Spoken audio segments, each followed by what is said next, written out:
예, 반대 질문하시죠. 네, 먼저 주신문 사안과 관련해서 물어보겠습니다. 증인 아까 변호인의 질문 중에서 대통령이 11월 말경 2024년 11월 말경에 비상계엄 관련해서 사전 준비를 할 수 있겠냐라고 물었기 때문에 2024년 12월 1일경에 이미 초안이 있었다라고 말씀하셨어요. 그럼 그 11월 말경에 사전 준비를 할 수 있겠냐라고 한 것은 피고인이 언제 어디서 이런 말을 한 건가요? 그 조금 보충 설명을 드릴게요. 이해를 돕기 위해서. 24년 11월 24일 날 그때가 아마 주말이었을 겁니다. 주말이었는데 그때 이제 대통령님께서 잠깐 찾으셔 올라갔는데 이 거대 야당의 어떤 여러 가지 참 폐악질들을 쭉 말씀하시면서 평상시의 시국에 대해서 굉장히 걱정도 많이 하시고 국민의 민생과 관련돼서 굉장히 걱정도 많이 하셨는데 그날의 시국에 관련된 말씀은 굉장히 강도가 다른 날보다 높으셨습니다. 예를 들어서 해도 너무한다. 도대체 어떻게 나라를 이렇게 만드느냐. 이것은 선을 넘고 있다. 이렇게 말씀하시면서 굉장히 좀 평상시에 걱정하시는 수준이 아니라 굉장히 뭔가 좀 이렇게 위험 수위가 지금 높아졌다는 그런 경고의 말씀을 많이 하시더라고요. 이렇게 해서 나라의 미래가 없다. 그런 말씀하시고. 그래서 제가 이제 그때 뭐 비상계엄 말씀 안 하셨어요. 제가 느끼는 감이 대통령께서 이거 혹시라도 비상계엄을 하실 생각이 있으신가 하는 그런 생각을 제가 갖게 됐거든요. 그래서 그때 혹시 비상계엄을 하시게 되면 뭐가 필요할까 하는 생각을 처음 하게 됐습니다. 그래서 24일 날 그 대통령님과 이 대화를 마치고 와서 제가 뭐가 필요한가 고민을 해서 했던 게 이제 세 가지가 생각이 난 겁니다. 그 세 가지 정도는 기본적으로 준비해야 되겠구나. 첫 번째가 계엄 선포문, 두 번째가 대국민 담화문, 세 번째 포고령. 이건 기본적으로 갖춰져 있어야겠다. 그래서 그때 초안을 준비해야 되겠다고 염두 판단을 하고 있었거든요. 그런 염두 판단을 하고 있는 차에 그게 24일입니다. 26일, 27일, 28일 그 사이에 퇴청하시고 나서 저하고 이제 차담을 하시면서 아니 감사원장하고 중앙지검장을 탄핵하겠다는데 이게 말이 되냐. 중앙지검장은 그렇다 하더라도 감사원장은 헌법기관장인데 어떻게 헌법기관장을 이렇게 탄핵을 시킨다는 얘기냐. 그렇게 말씀하시면서 22명의 그 국무위원들 주요 인사들 탄핵하고 이렇게 해서 아니 이건 국정을 마비시키겠다는 얘기밖에 안 되지 않냐. 도대체 이건 해도 너무하다. 그러시면서 굉장히 구체적으로 이제 이 거대 야당의 폐악질에 대해서 말씀을 꽤 하셨어요. 그러시면서 혹시 계엄을 하게 되면 뭐가 필요한지 그걸 좀 살펴보시고 좀 챙겨봐 달라라고 말씀을 하셨습니다. 그게 26일, 27일, 28일 그 사이에 한 두 번 있었어요. 그때 그래서 이제 제가 그 챙겨봐 달라는 말씀을 듣고 세 가지를 구체적으로 염두 판단했던 것을 기록을 해서 준비를 했던 겁니다. 그걸 이제 초안을 준비한 게 이제 그때 이제 30일까지 초안을 준비했고 그러고 나서 12월 1일 날 대통령께서 오전 중에 찾으신 것 같은데 오전 중에 찾아서 올라갔더니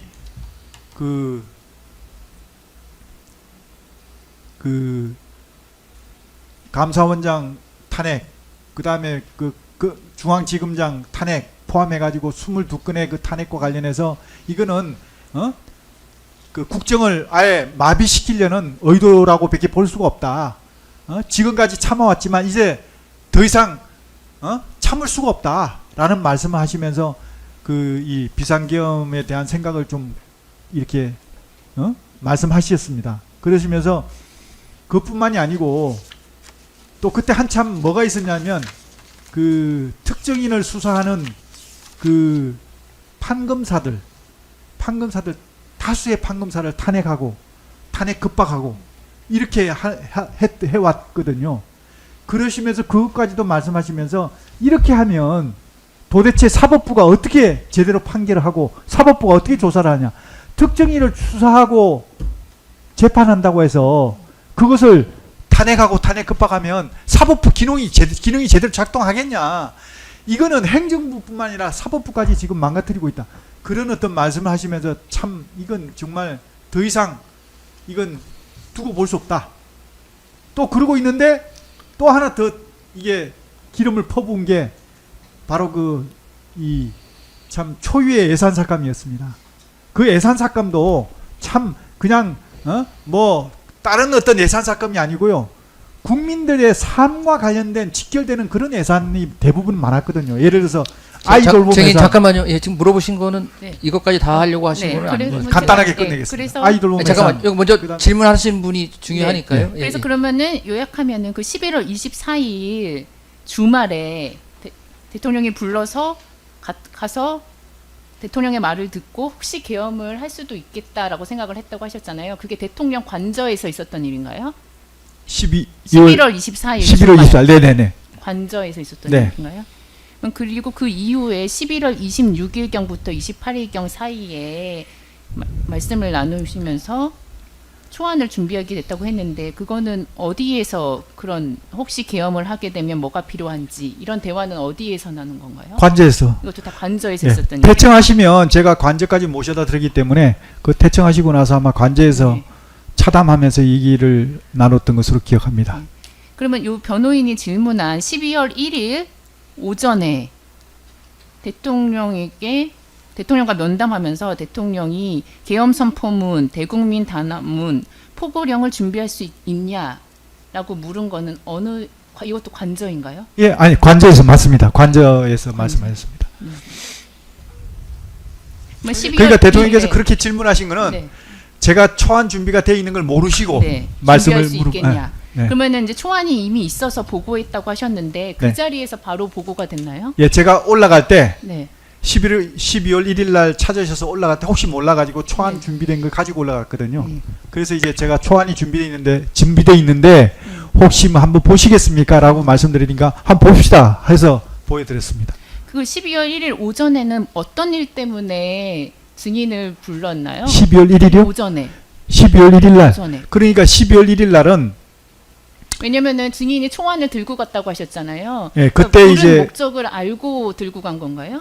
아니죠. 그때 이제 분위기가 네. 굉장히 그 좀 시국 자체가 안 좋았던 게 조금 전에 말씀드린 대로 22회에 걸친 탄핵, 그것도 불법적인 탄핵이지 않습니까? 네. 탄핵 요건도 하나도 안 맞지 않습니까?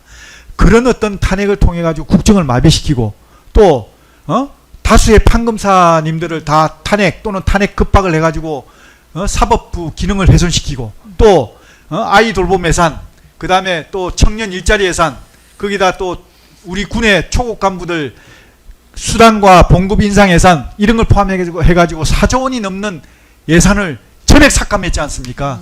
이거는 국민의 삶을 약탈하는 거거든요. 그러면 이런 어떤 증인 것들 입장에서는 11월 26일에서 28일경 사이에 피고인이 혹시 계엄을 하게 되면 뭐가 필요한지를 한 2회 정도 말을 했기 때문에 초안을 준비했다고 하셨잖아요. 맞습니다. 그러면 그 당시에 11월 26일에서 28일경 사이에는 조만간 계엄을 선포할 수 있겠다라고 생각을 했던 건가요? 네, 그런 어떤 조만간 할 수 있겠다 이거보다도 하실 가능성도 있겠다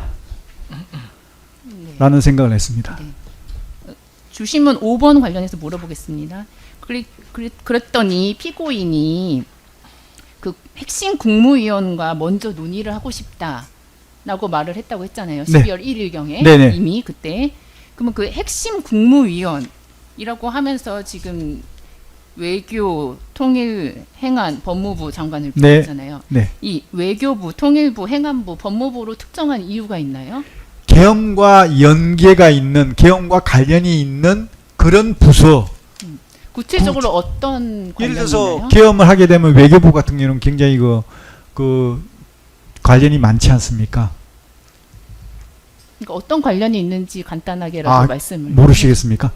당연히 네. 계엄하게 되면 국내에 어떤 주재하고 있는 그런 외교관님들에 대한 설명도 해야 될 것이고, 또 우리 해외 나가 있는 외교관들 통해서 이게 왜 이렇게 했는지 이런 것들에 대해서 간단히 설명도 해야 되고, 그런 어떤 국제적인 문제 이런 것들에 대해서 설명도 좀 해야 되지 않습니까? 그런 것들 관련해서 외교부는 굉장히 중요하죠. 핵심이죠. 통일부는요? 통일부는 남북 관계에 관련된 것도 있고 하니까 그런 측면에서 있을 수가 있으니까 부른 것이고요. 국방은 당연히 네. 들어가야 되는 것이고, 네, 행안부. 행안부는 또 당연히 이 계엄을 하게 되면 이런 행안부의 역할이 있지 않습니까? 그런 역할들을 해야 되기 때문에 계엄에서의 행안부의 특별한 질서 역할이 유지라든지 이런 것들을 경찰을 이용해서, 경찰력을 이용해서 해야 될 필요성도 있고요. 여러 가지 소란행위나 이런 것들이 있으면 그런 것들에 대한 어떤 치안 유지, 이런 질서 유지 이런 것들이 행안부 장관의 본연의 임무 아니겠습니까?